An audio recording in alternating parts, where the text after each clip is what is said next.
When you're taking on the tough jobs, gear up with Venom steel gloves and defend your hands from grime, grease, and muck. They're 70% thicker than common disposable gloves with heavy-duty 2-layer nitrile protection, including a black outer layer and a white inner layer that provides chemical and rip resistance. Great for all your painting, plumbing, automotive, and DIY projects. I'm 49 and my eyesight is just not like it was in my 30s. What can I do? This is JJ Virgin, 4-time New York Times bestselling author, celebrity nutrition expert, and fitness Hall of Famer. I've been on a lifelong quest for answers to the toughest health questions. And now I'm sharing what I found with you. Welcome to Ask the Health Expert. Karen from my Facebook community asks, I'm 49 and my eyesight is just not like it was in my 30s. What can I do? Hey, it's JJ, and I want to know the answer to this too. So I've brought on Dr. Ronnie Banik. She is board-certified neuro-ophthalmologist and an associate professor at Mount Sinai in New York City. And when she's not out helping improve our vision, you can find her on the dance floor doing everything from salsa to classical Indian dance, or off the beaten path exploring far-off places like Rwanda or Namibia.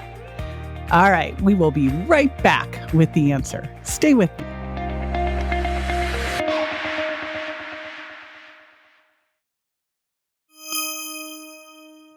Well, first of all, I would like to say that you are not alone. Many people experience changes in their vision, particularly as they reach their 40s, myself included. I happen to be 49 as well, and I can tell you that my vision is not the same as it was when I was back in my 30s. So what are some of these changes that happen in the eyes as we get older, particularly beginning in our 40s? I tell my patients that there are 3 things that happen to most people, and they're pretty much unavoidable. These things are a natural part of the aging process in terms of our eyes. So these 3 things include presbyopia, which is the medical term for not being able to read very well; cataracts, which is an opacity of the lens inside the eye; and then finally, wrinkles around the eye. So let me talk about each of these things and each of these conditions and things you can perhaps do to delay the onset. So again, we can't necessarily prevent it altogether, but perhaps we can do things to delay the onset of these natural aging changes in our eyes. So for presbyopia, there are a couple of simple hacks that you can do. So the first thing would be just to simply hold your reading material a little bit further away to make it easier to read.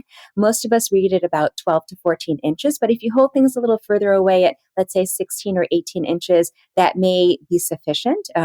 Eventually, your arms won't be long enough, so there are other things you probably will end up needing to do as well. You can enlarge the font size on what you're reading. For example, if you're on a device or a computer, so you can simply enlarge the font size.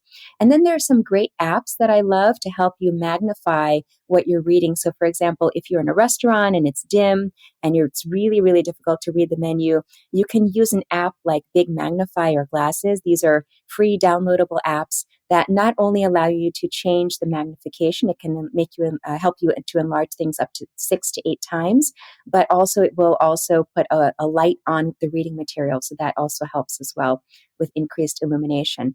And then the option that most people use for presbyopia is simply to get reading glasses. Now, there's a range of different types of reading glasses you can get, different strengths. You can get them over the counter. You may also want to get prescription glasses, reading glasses, or even bifocals to help you have that range of vision from distance to intermediate to up close. The other option that I really like are multifocal contact lenses. Now, this is the option that I chose for myself. I do wear multifocal contacts, and it's basically like having a prescription progressive lens inside your eyes. So based on what you're looking at, you may be in focus for distance or the computer or up close. And this has to do with the way the lens is made and the different powers within that contact lens. It's pretty wonderful technology to be able to put progressive lenses inside a contact. Now, there's a couple of other options that you can discuss with your ophthalmologist, your eye doctor, about how to manage presbyopia. These may include monovision, which is where one eye is corrected for distance and the other eye is corrected for up close. And that works for many people. the upside is that you have a range of vision. The downside is that you lose some depth perception. So again, talk to your doctor about whether you'd be a candidate for monovision or not. And then finally, there are some surgical options for correcting presbyopia. Special types of implants that can be put into the eye called accommodating implants, but that is a surgery, and most of us would probably try to manage it without doing surgery and trying, one of the other options I discussed. Now, the other two things I had mentioned that happen to everyone as we get older, cataracts and wrinkles. So again, a cataract is an opacity inside the lens. It happens to all of us eventually. And what I tell my patients is if you live long enough, yes, you will develop a cataract, but it happens to different people at different ages. So for some people, it may begin in their late 40s or early 50s. For others, it may not begin until they reach their 60s, 70s, even 80s. But eventually, everyone will get cataracts at some point in their life.